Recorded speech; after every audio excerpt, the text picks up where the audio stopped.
Okay, so starting with number 1 on the warm-up, 3/10 is equal to what over 100? Antonio. 30. Good. 6/25. Kaylee. 24. Mm-hmm. 9/50. Dog. What'd you get here? 45. No. 50 times what makes 100? No.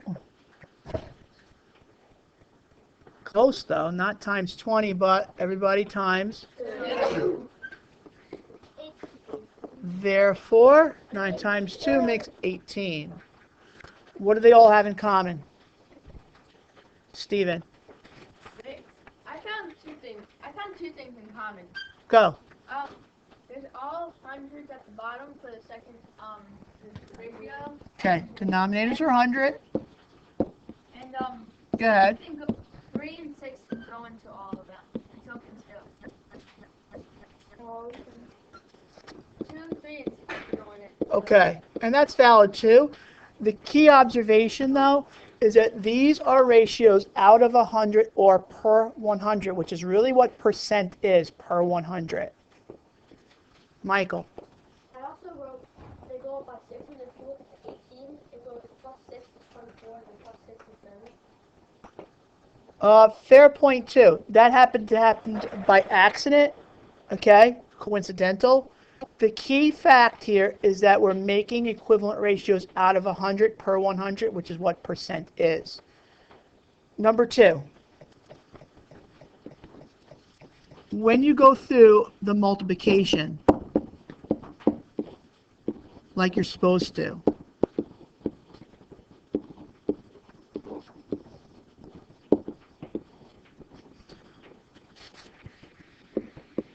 we move the decimal twice, and did you get the whole number 35?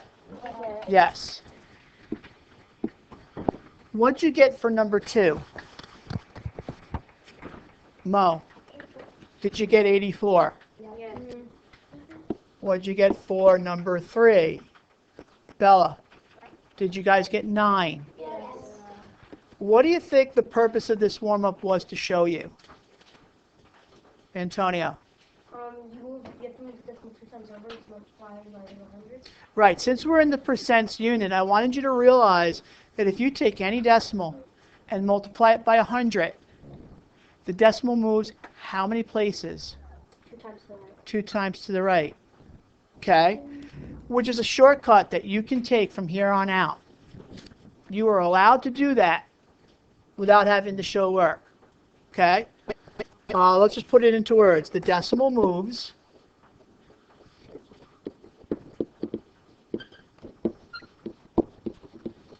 two times to the right.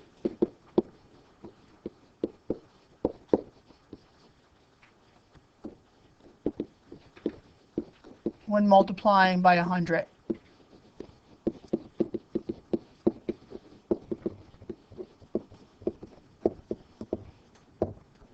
And you're going to see how this leads into how then, once you've created the decimal, how you can create a percent from a decimal. Because all you're doing is moving the decimal twice to the right and adding a percent sign. Okay, so therefore, this is really, if you 30 over 100, which we'll get to, is really 0.30, which is equivalent to 30%. That's kind of what this lesson is trying to show you. It's really the building blocks or foundations of percents. Bridge. There you go.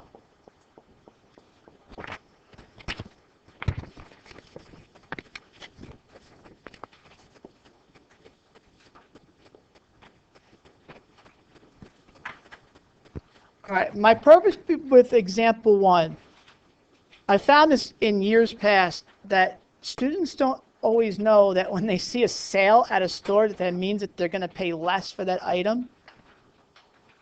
So if you see something that's on sale, or sometimes you'll see it as a certain percentage off, or sometimes you'll see it as a discount, it means that you're paying less than the original price. So when you see 20% off, I know some of you are already able to realize how much that is with money. I just wanted you to realize that 20% off means that you're going to pay 20% less than the original price. So I'm just going to put that into words for you.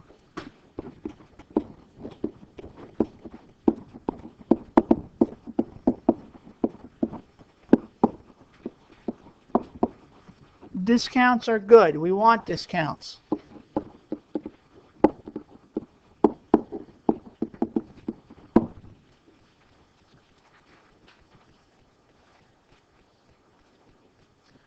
And then it's being shown, can I scroll down? It's being shown in a what's called a 10 by 10 grid, which is 100 squares. You shade in 20 blocks to show that 20%, 20 out of 100. That's what percent is, 20 per 100%. The total grid is 100 blocks. 20 of them are shaded in. So what percent is 20 out of 100? Max. 20%. Therefore, what percent's not shaded? Krista. And it makes sense because if you take the percent unshaded and add it to the percent shaded, it makes 100% or the entire grid. Good? Okay, next page. I'm not going to actually shade in the grid. I know you've done that with colored pencils. I do have it hanging up over here if you want to take a look afterwards. But the key idea is your ratios and your part-to-whole ratios. So your red winds up being 25 to 100, which you can also do it this way too. This is perfectly acceptable also. Still means 25 out of 100 or 25 to 100.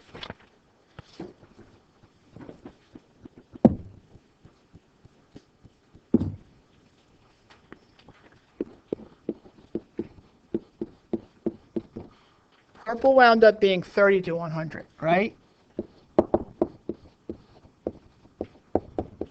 Which you would shade up top. And what color was Fuji? It was green, right? And that was 45 to 100, right?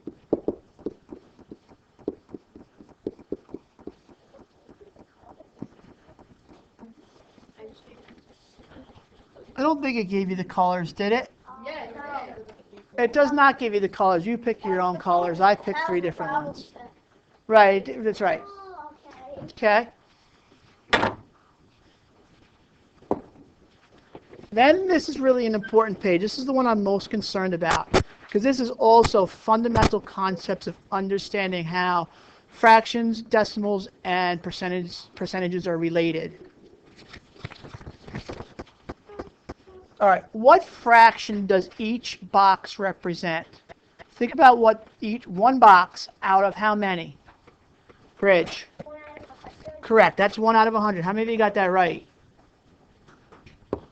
Okay, good start. As a decimal, what does each box represent? Smiley.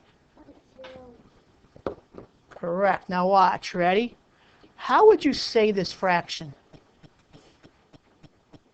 Martina. 1/100th, right? How would you say this decimal in word form? Charlie. They get pronounced the same way. In word form, we say it the same way, which is equal to what percent that one box out of 100? Kaylee. How much? I mean, I got the Do you know what it is now?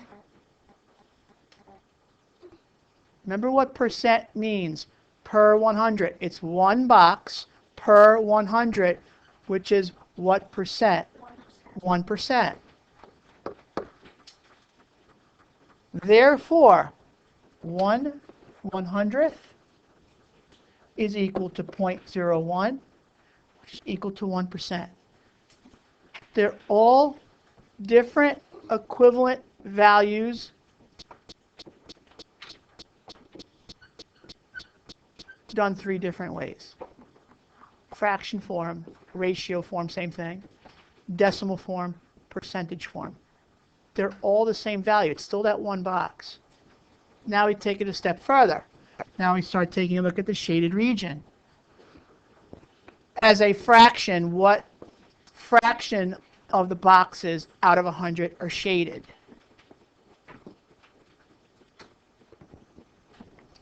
Kayla, dog. 70%? That's the percent, but what is it out of? What is in fraction form? 70. No, not 70 over 1. 100? 70 over 100. How do you say this? Word form. 70 hundredths. What is 70 hundredths as a decimal? Z. 70 hundredths. We'll get to that too, because this can get reduced to 7/10, which then becomes 7/10, same value as a decimal. We will get to that. And then that becomes 70%. Therefore, all 3 of these are equal. As a fraction, as a decimal, and as a percent, it's all the same value. So we're going to say fraction form is going to be something out of, like, not 100? Yes. So we'll get to that. We're building up to that slowly. Okay, so then what amount is uneaten as a fraction? Uneaten. Ryan. 100? Yep. What would that be as a decimal? Krista. Correct.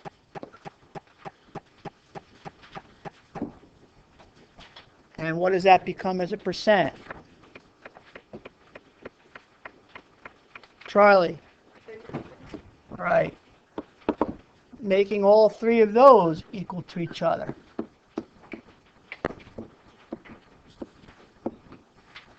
And then this summary chart is just showing you how when you add up those 3 things, or the 2 things, eaten and uneaten, in different forms, it's always going to equal either 100% or 1 whole.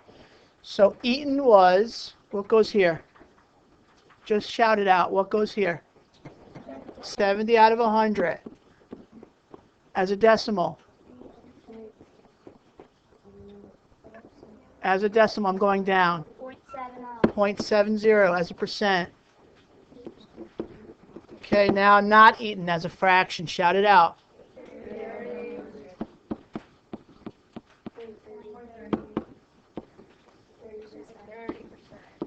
And then putting it all together. What does this become out of 100 when you add the both eaten and not eaten together? Not as a percent, but as a fraction. 1 whole. What is it as a fraction first? 100 is 100. 100 over 100, which Stephen's right, that's 1 whole bar. Because any number over itself is equal to 1. What is it as a decimal? And be careful, because I saw this yesterday. And that's not right. Martina, what should it be? 1.00 is 1 whole. And then finally, total percent. 100%, all equal.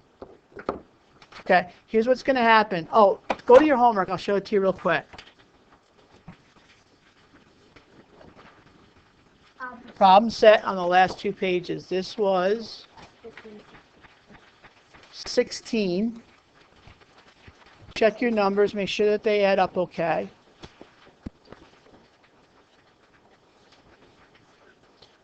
And then problem set 2, you just had to read the question very carefully because they play with the words a little bit on 2. Can I switch this or no? Ready? Taking. Yeah, that's a good point. You can color it in any way that you want as long as your red is 36 boxes. and your purple is 45 boxes, and your green is 19 boxes. Okay, how you color it is up to you. All right, problem set 2 is tricky because you had to read which was painted and which was unpainted. So each square represents 0.01 or 1 out of 100 or 1%. And then question B asks you what percent has been painted, which is 70%. How many put 30% here? Do you see the mistake that you made? So you had to read carefully because they went from unpainted and now they ask you painted. And if that's not confusing enough, then on letter C, they go back to unpainted again. What has been unpainted as a fraction? 30 out of 100. I kind of like this question because you have to really read it carefully and really know your stuff. And then the decimal equivalent of that 30 hundredths is 0.30. Any questions? When it says, like I got this question right, but when it says coloring 30%, does it mean just coloring like 3 like 10, like 3 of, well 3 If you have 100 boxes, then no matter what, 30% has to be 30 boxes. When you get into the advanced set, and some of you will, we won't be dealing with denominators of 100. You'll see. And you guys will eventually get to that point also. It's like, okay, all right, 30 out of 100 is 30%. But what is that out of 10 boxes? What is it out of 20 boxes? We will get to that point. Okay? Right now, it's just a rhetorical question. Okay, so here's what's going to happen for the remainder of the period. Whoa. Everybody's going to do, and you might have already done this, I don't know, pages 4 through 7, exercises 1 through 3. Okay? Everybody, advanced and regular, does that. Then we branch out. If you're in the regular group, exercises 4 through 6 on pages 8 through 10. If you're in the advanced group, you skip that and go right to page 11 where you guys are doing 4 through 7. Whatever doesn't get done in class today has to be finished for homework. Now that means if you're in the advanced group, you're still not doing the regular set. You're going to skip that no matter what. And if you're in the regular group, you're not doing it advanced at any time. You just have to finish the ones that you are responsible for depending on your group. And then everybody needs to do exit ticket number 24. That's the only thing that's getting collected by tomorrow. Alex? Yeah, we went through 4, 5, and 6. We did not do 7. So that's going to make just page 7 for everybody. Okay, good point. So everybody's got to start there and then you branch out. Okay, any questions? Group up and go.